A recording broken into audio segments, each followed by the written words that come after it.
दाद्या हा आई शांत बस तू. अजिबात तोंडातून आवाज काढायचा नाही तू. काय रे, माझ्या मनामध्ये विष कालून तुझं मन भरलं नाही तर ह्याच्या मनात कालवलंस तू. काय मनात आहे काय तुझ्या? अरे कधीतरी तोंडातून चांगलं बोलत जा.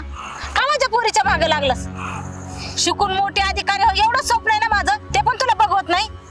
अरे सुधार आता. स्वतःच्या बहिणीचं तर वाटोळं केलं, कमी वयामध्ये लग्न करून दिलं. अरे शिकवलं असतं तर आज तिच्या पायावर उभी असती.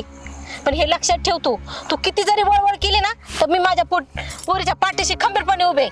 तिचं शिक्षण मी करन. आणि जर तू म्हणतो ना पळून जाईन ना का, पण ते मी माझं बघून घेईन. तुझ्यापर्यंत येणार नाही, कळलं का?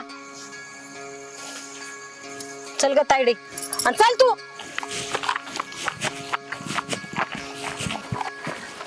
अरे आई अरे दाद्या, अरे असं कसं आहेस रे तू?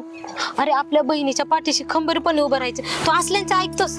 तुला दाद्याचा स्वभाव माहित नाही हा? अरे त्यांनी कधीतरी कोणाचं भलं केलंय का? अरे कोणाचं सुख त्याला बघवलंय का?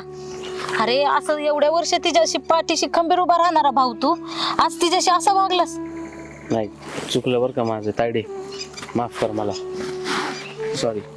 तू अरे. शिकून इतकी मोठी हो ना की माझ्यापेक्षा मोठी हो, मी तर म्हणतो.